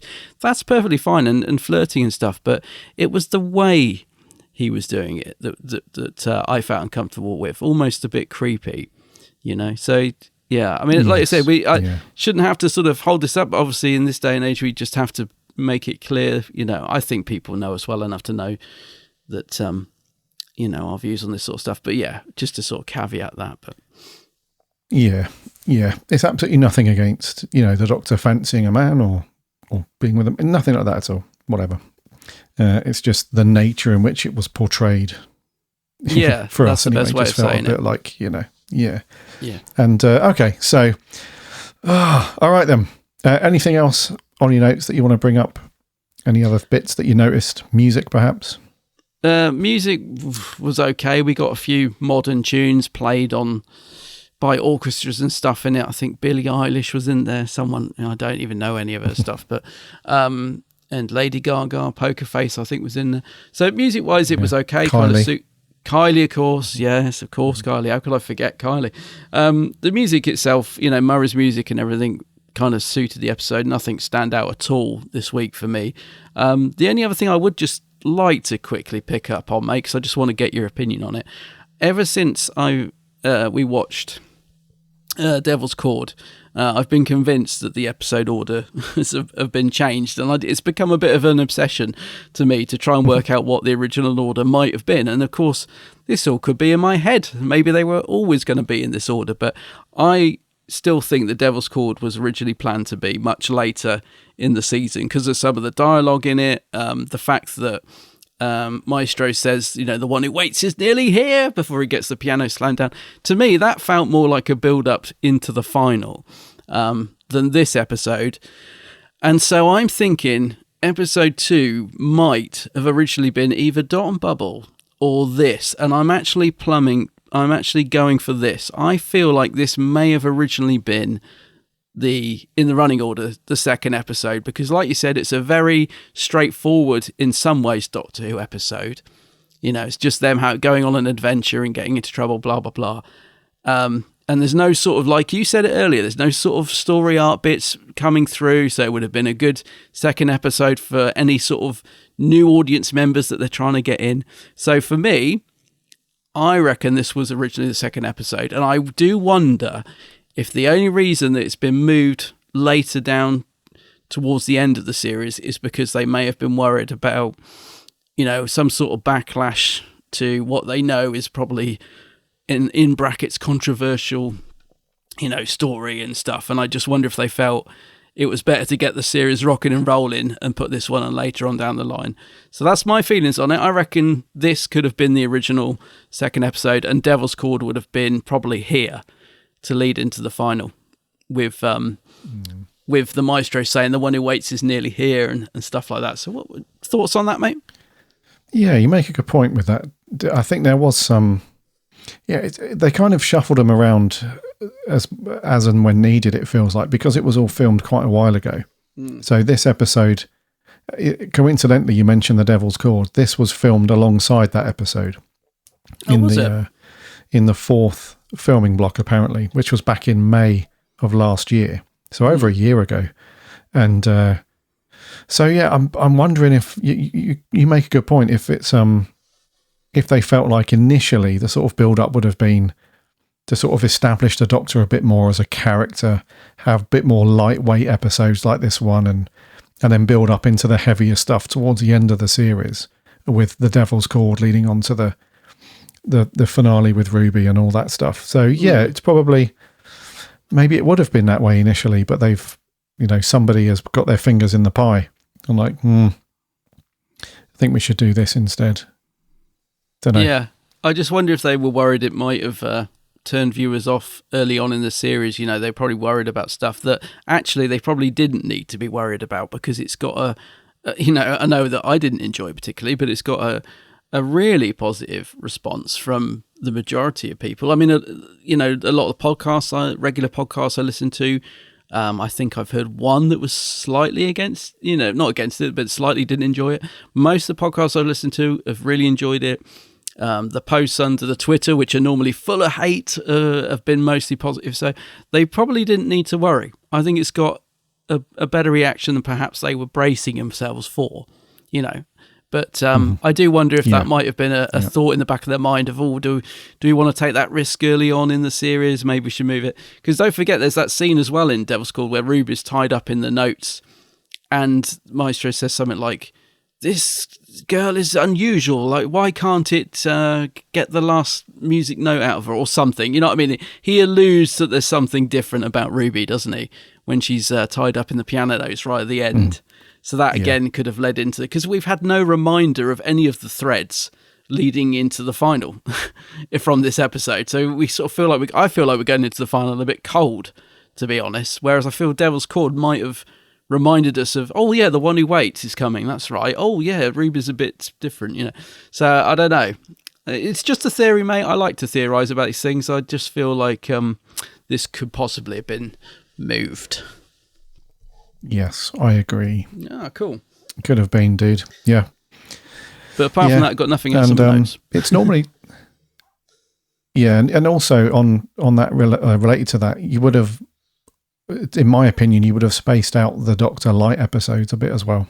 Yeah, so I thought having those two back to back, yeah, that was a bit weird to do that as well. So yeah, there's probably again, it's one of those fly on the wall moments that would have been fascinating to hear, like Russell talking this through with the Beeb and Disney and all that stuff, how they were going to do that.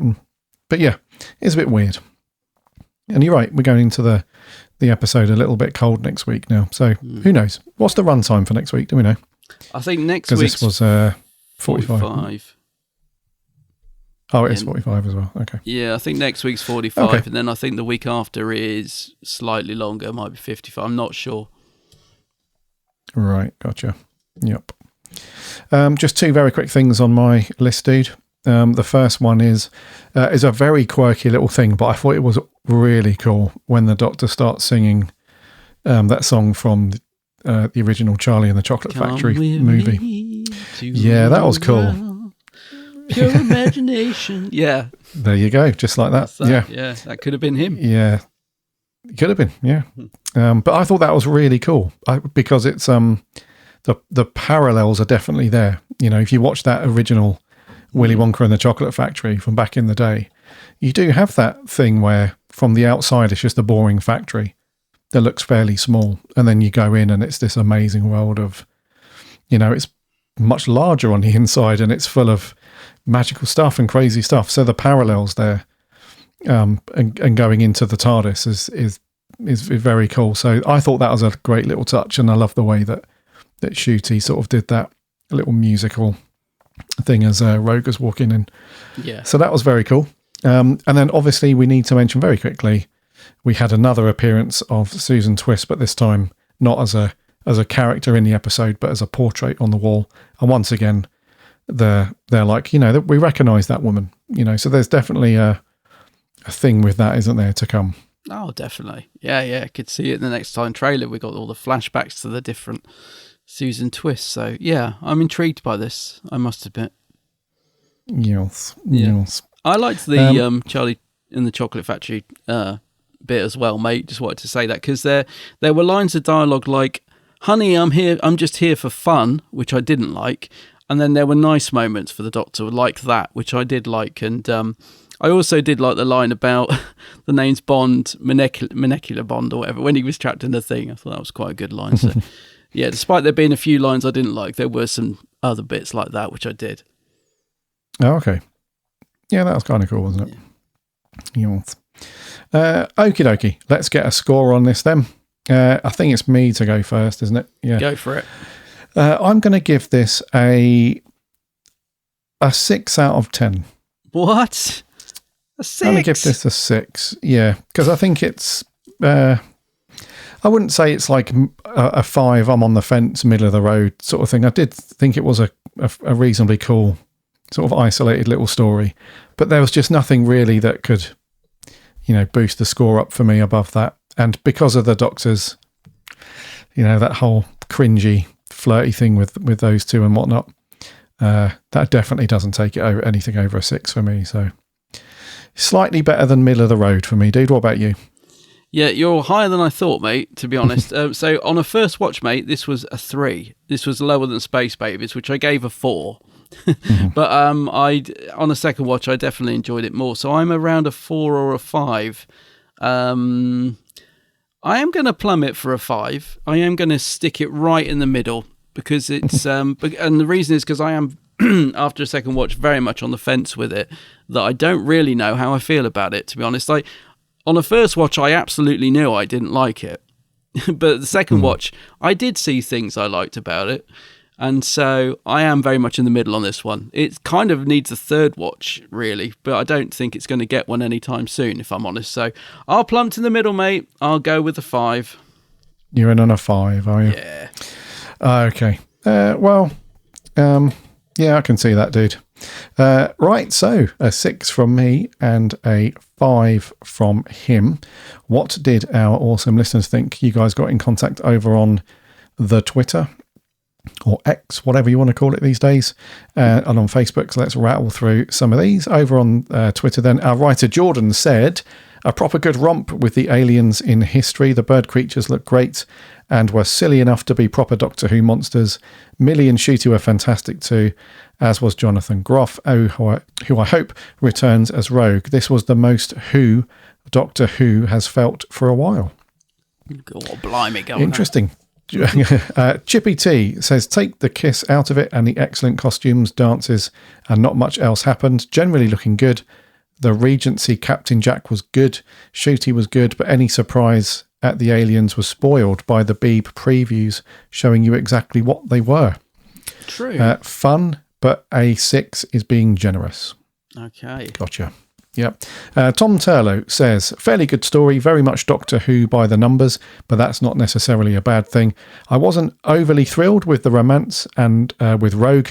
It's not a gender thing. I just don't like the Doctor being involved in romance, whoever the person is, and it didn't quite make sense why the Doctor was so taken with Rogue. He meets a lot of people. He doesn't fall madly in love with any of them. What's so great about this guy? Still a fun, watchable episode, 7 out of 10. Cool. 7. You can't explain love, Tom. Hey? Was it love at first sight, mate? Is that a real thing? You ever had love at first sight? Sometimes Cupid's arrow flies true and straight. Sci-fi, Titan Sci-fi, Tom says, fun story with great acting as always. Loved all the one-liners. The resolution wrapped up a bit quick. 7 out of 10. Yeah. That's a good point, dude. It's another quick wrap-up job, isn't it? Oh, absolutely. Yeah. Wasting no time there. Yeah. Gary Finney's Air says 3 out of 10. The further sexualization of the Doctor. No thanks. Oh, yeah. Gary not feeling it. Giltzer says the best episode of the season. Love the Doctors and Rogue's on-screen chemistry, the use of pop music, the cosplaying aliens, and the ending was a punch to the gut. The only issue I had is that elements of Rogue felt too much like Captain Jack. Jack's introduction from the Empty Child Doctor dance is a 9 out of 10. A 9, blimey. Very cool. And then lastly, Everett Stevens says, shape-shifting aliens want to cosplay at a fancy dress party. Doctor starts to investigate and gets distracted to go on the pool, eventually getting it on with the wish.com version of Captain Jack. Ruby kicks ass and the Doctor cries again. 1 out of... Oh, sorry. I was going to say 1 out of 10, but it was just 1 out of 2 for the tweets. And then the second one says, aliens are easily defeated, just like every other bad guy in the series so far. 2 out of 10, but uprated to 5 out of 10 for the excellent music. Okay. I see. Okay, over on Facebook, we had Alex Bobbins. Says, not a fan of this one. Paper thin plot and more pastiche than historical. Had the writers ever seen Doctor Who before? Because the Doctor was bizarrely written. Seemingly on the pull from the start and then flirting with Rogue at every opportunity, all while people were dying and Ruby was in danger. It was Rogue's tech and bravery that ultimately saved the day as the Doctor stood there crying again. Maybe this episode should have been called Rogue Who, because his behaviour was much more doctorish. I hope we see him again. A 4 out of 10 from Alex. Okay. Can't disagree with some of that, mate. Same. Yeah. Jeff Waddle says, weak plot. Been done much better before. Really struggle with the Doctor being romantically involved with anyone, though it's even more far-fetched for it to happen in the space of minutes. Molecular bonded to the trap, but you can knock someone off of it simply by pushing them. Yeah. Why didn't the angry birds just do that? And how did Ruby do that neck-cracking thing when she was pretending to be a bird? Nah, not for me. 3 out of 10. Spot on, Jeff. We don't always agree eye to eye, but that is spot on. Yeah, nice one, Jeff. Shane Rivet says, I loved it. The baddies reminded me of Ghostlight and the romance was wonderful. I hope it's a happy ending with Rogue, but knowing RTD, I doubt it. LOL. Andrew Stewart says, I loved it, especially on a second watch. Shooty and Jonathan were the standouts as the chemistry between the Doctor and Rogue was fantastic, but I also thought everything else in the story was great. The actual plot was a bit thin, but then that's what it's needed to be to make this episode fun and emotional ride. Oh, and Richard E. Grant as the Shakes Doctor. He said, I know people have said it's the curse of fatal death, but if that's so, why aren't the other actors there? Okay, yep. So it gives it an 8.75 out of 10. Okay. Can't wait for the Legend of Ruby Sunday. Sweet. Right, Aaron Lamb says, really enjoyable. Would have liked more of Indira Varma as the real Duchess of Pemberton. Shalka Doctor, now canon, according to RTD, likely due to the toy maker's reality-bending exploits. As he said, he made a jigsaw out of the Doctor's history in The Giggle. Yeah. Very true. In my mind, Richard E. Grant is slotted between the War Doctor and Eccleston's Ninth Doctor. He may have memories of being the Shalka Doctor, but we, the audience, are not yet privy to the full extent of changes. Yeah, that's cool, Aaron. Yeah, that fits. Yeah. Dale Graham, very short and sweet. Very average story. Really weird seeing the Doctor flirting so heavily. 4 out of 10. Yes. Richard Hardman, although another tough one to review. Again, it's almost like trying to review the story whilst trying to be careful around the message. I laughed out loud at the TARDIS behind a tree joke and liked the Ruby twist. Everything else felt totally out of character for the Doctor. Again, I feel the format of a 40-minute show, bringing in new characters each time, is not working. 4 out of 10. Yeah, agreed. He makes a good point with the runtime there, dude. Did you mention this last week or the week before? That it's kind of weird, this 40 minutes, because it's obviously more than like your syndicated TV show of half an hour, where you have like 20 episodes a season and they're all like 25 minutes, half an hour. That's kind of cool. But when you're trying to do the sort of bigger stories like this, it almost feels like it needs to be an hour rather than just 40 minutes, you know? Definitely, mate. I feel like a lot of these little annoying plot points, or plot holes, that we're noticing could be easily solved with a little scene here or a line of dialogue there, and I can't help but feeling that that's because of the short runtime. Yeah. Yeah, I think so. Thank you, Richard. Gives it a 4 out of 10. Max Smith says, felt like a reboot of A Girl in a Fireplace, only with all the charm and grace of an outside bog. I enjoyed the villains, but the plot was a bit weak, and the forced love between the Doctor and Rogue wasn't really earned, but maybe I'm just a bit emotionally stunted. A solid meh out of 10. It doesn't even give it a number. I just love the word bog. Bog. I use that. I use it just to annoy my partner. So I'm off to the bog. Right. Gordon Hudson. I felt the episode was too short to tell the story properly. There you go. Yeah, there you are. There you go. The season needs a script editor to help with the storytelling. It feels like there have been bits chopped out of episodes that would have explained the plot better. However, I am giving this episode 7 partly because we got pure imagination, and I am a huge Anthony Newley fan who co-wrote it. Oh, okay. Fair dues, Gordon. Yep. You're absolutely right. I think with these with this runtime, it's almost like we have a potentially good story and plot there, but it's just being hacked about a little bit to fit the 40 minutes. Yeah, definitely. Darren Sykes, great banter between the Doctor and Rogue, but the speed at which their relationship grew was unrealistic and seemed written only to justify an emotional ending to the episode and another opportunity for a tearful Doctor. Rogue was a good character, but too much of a Captain Jack clone. Not sure why the Chalder was such a world-ending threat that the Doctor couldn't bring himself to release them to save Ruby.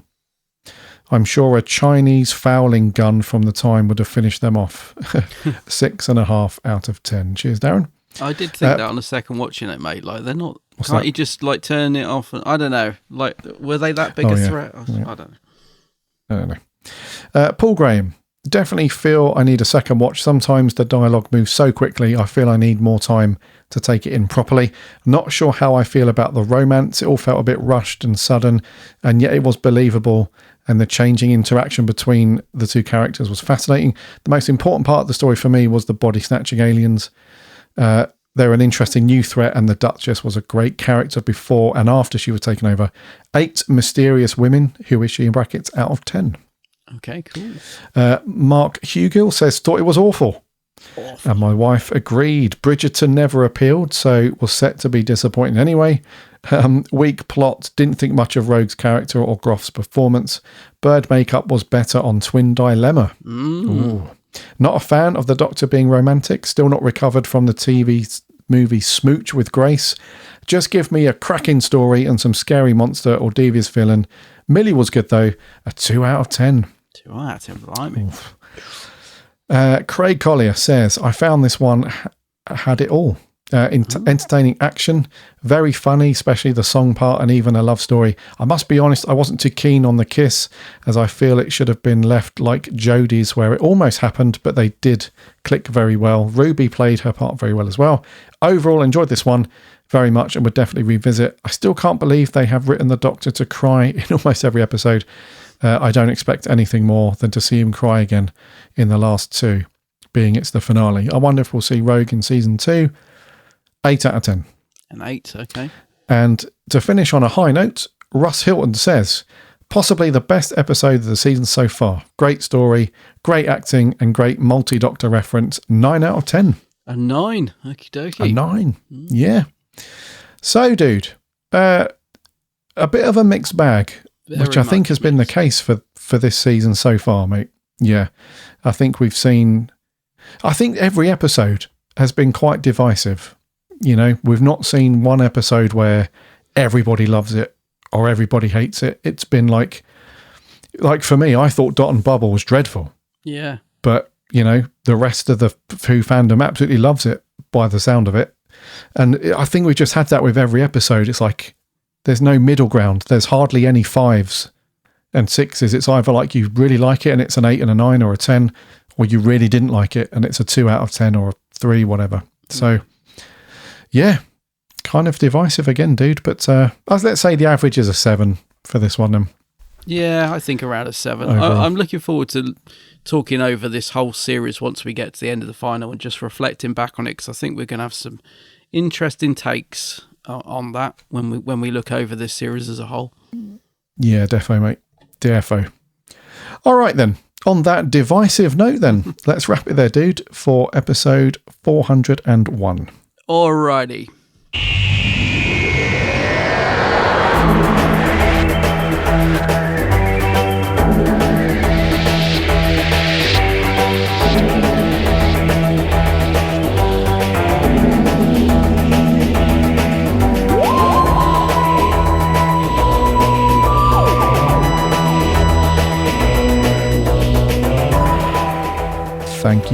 Thank you for listening to another episode of the Big Blue Box podcast. That was episode 401 and our review of the episode Rogue. Next week we'll be reviewing The Legend of Ruby Sunday.